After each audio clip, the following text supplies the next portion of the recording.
Saudara-saudariku yang terkasih, salam sejahtera bagi kita semua. Video saya kali ini berisi sedikit tanggapan saya terhadap sebuah video yang saya simak dalam channel YouTube yang menayangkan Saudara Felix Xiao saat mengatakan kekristenan itu mengajarkan ngeles pada umatnya. Dan hal itu disimpulkannya dari salah satu kisah di dalam Alkitab, kisah dalam Perjanjian Lama menyangkut Adam dan Hawa. Saya merasa perlu membuat ulasan singkat ini, sekaligus supaya kita juga bisa belajar bersama, khususnya menyangkut apa itu Alkitab. Sebelumnya saya mau sedikit menyampaikan perihal apa itu Alkitab. Alkitab berisi sejumlah hal. Di antaranya ada refleksi atas kisah-kisah hidup para tokoh iman. Berisi juga sejarah perjalanan bangsa Israel. Berisi pengajaran-pengajaran, berisi refleksi dan puji-pujian dalam bentuk sanjak atau puisi kepada Allah. Berisi juga nubuat-nubuat para nabi terhadap bangsa Israel. Berisi refleksi iman atas kisah perjalanan kebersamaan dengan Yesus Kristus. Berisi refleksi kehidupan pewartaan dari para murid Yesus, surat-surat yang menguatkan iman, dan lain sebagainya. Alkitab sebenarnya bukan tulisan laporan sejarah atau biografi lengkap atas tokoh-tokoh tertentu. Setiap penulis kitab dalam Alkitab memiliki tujuan dan maksudnya sendiri-sendiri. Tetapi dalam satu bingkai yang sama, yaitu iman akan Allah, iman akan Yesus Kristus. Alkitab adalah buku yang mengisahkan refleksi keimanan dalam hubungannya dengan Allah yang dijadikan pedoman dan dasar dalam beriman sebagai orang Kristen. Jika sekarang kita mengenal Alkitab seperti yang kita miliki, sebenarnya itu menempuh proses yang tidak singkat. Alkitab bukan sesuatu yang turun begitu saja dari langit. Semua itu bermula dari kesadaran bangsa Israel sebagai sebuah bangsa yang perlu mengenal asal-usulnya, yang perlu mengenal hukum-hukum yang mengatur tata gerak dari bangsa tersebut, yang perlu mengenal keimanannya. Sehingga di dalamnya, di dalam Alkitab termuat kenangan akan sejarah, refleksi atas hubungan antar bangsa, dan refleksi hubungan mereka dengan Yahweh atau Allah, sampai pada kepenuhan nubuat para nabi tentang Mesias yang diimani dalam komunitas Israel baru, yaitu gereja atau kekristenan sekarang. Nah, proses peredaksiannya pun melalui proses yang panjang. Sampai akhirnya magisterium atau otoritas gereja menyatakan mana yang diterima sebagai sumber atau dasar iman dan mana yang tidak diterima. Yang diterima sebagai sumber iman, buku-buku itu kemudian disatukan, dan itulah yang kita kenal sekarang dengan sebutan Alkitab. Nah, apa tujuan adanya Alkitab? Supaya orang yang mengimani Allah memiliki rujukan iman yang tepat dan benar. Supaya orang belajar tentang hubungan antar manusia. Supaya belajar tentang seluk-beluk kehidupan. Belajar untuk berelasi secara benar dengan Allah. Supaya orang belajar dari kejatuhan, belajar juga dari dosa yang dikisahkan dengan begitu gamblangnya di dalam Alkitab. Supaya orang belajar memuji Allah daripada mengutuki atau menyalahkan Allah. Supaya orang belajar memiliki pola hidup seperti tokoh-tokoh hebat yang dikisahkan di dalamnya. Supaya orang belajar merenungkan dan merefleksikan hidup, merenungkan kehidupan sekaligus juga merenungkan kematian. Supaya orang merenungkan kebaikan sekaligus juga merenungkan kejahatan. Supaya orang merenungkan dampak dari dosa, dampak dari penyangkalan terhadap Allah. Supaya orang mengenal Yesus Kristus dan belajar untuk menjadi manusia yang sejati. Supaya orang mengenal Yesus Kristus sehingga mengenal Allah yang sesungguhnya. Tentu masih banyak lain lagi maksud dari penulisan atau peredaksian Alkitab itu. Nah, saudara-saudari, dalam salah satu video saya menyaksikan Saudara Felix Xiao mengambil teks kitab Kejadian lalu mengajarkannya meskipun sebenarnya terkesan menista, mengatakan bahwa ketika Adam ditanya oleh Allah perihal buah pohon terlarang yang dimakan, Adam menunjuk kepada Hawa, dan Hawa akhirnya menunjuk kepada ular.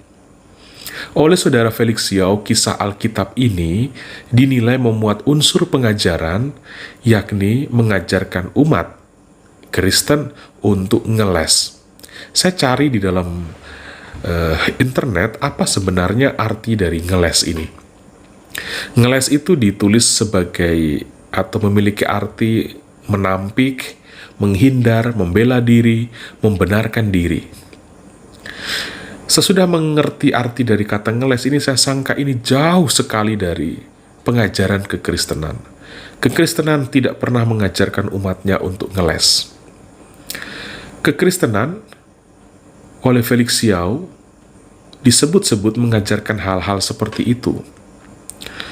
Sejujurnya, ketika saya mendengar dan menyaksikan video tersebut, saya berpikir, begitu amat ya bahasa pengajaran untuk membangun keislaman dalam diri para pendengar dari Felix Yao itu. Saya sangat berharap teman-teman muslimin dan muslimah untuk tidak mudah percaya begitu saja dengan pengajaran-pengajaran yang demikian. Namun lebih daripada itu, sebenarnya saya sendiri bertanya, mengapa bisa muncul pemahaman yang demikian? Bagi saya pribadi, hal itu bisa muncul karena saudara Felix Yao menyamakan, atau lebih tepatnya memaksakan idenya tentang Al-Quran terhadap Alkitab. Semua agama itu memiliki kitab suci, tetapi setiap agama memiliki definisi tersendiri tentang apa yang mereka mengerti tentang kitab sucinya. Kalau definisi tentang Al-Quran dipakai untuk menilai isi Alkitab atau kitab suci yang lain, maka yang ada tentu adalah pertentangan demi pertentangan, tidak akan pernah bisa ketemu. Sama-sama disebut kitab suci bukan berarti memiliki sejarah serta kerangka keyakinan, kerangka pemahaman yang sama, apalagi kerangka historis yang sama. Izinkan saya memberi satu contoh. Misalnya tentang kematian Yesus. Oleh komunitas Kristen perdana, pengajaran bahwa Yesus tidak mati di salib itu dianggap sebagai ajaran sesat dan disingkirkan. Jejak historis atas kematian Yesus itu ada. Dan karena itu, kisah tentang Yesus yang tidak mati di salib tidak terdapat di dalam Alkitab. Karena itu bertentangan dengan iman para rasul. Tetapi jauh setelah beberapa abad, cerita bahwa Yesus tidak mati di salib itu tercatat dalam Al-Quran dan disebut sebagai wahyu. Tentu saja ini membawa pertanyaan, perihal apa sebenarnya yang disebut dengan wahyu? Mungkinkah Allah mewahyukan data yang salah pada umatnya? Tetapi saya berusaha mengerti sudut pandang dan berupaya mengerti kerangka keyakinan teman-teman muslim atas tokoh yang mereka sebut sebagai Nabi Isa tersebut. Sehingga yang ada dalam diri saya adalah penghargaan dan bukan malah menertawakan.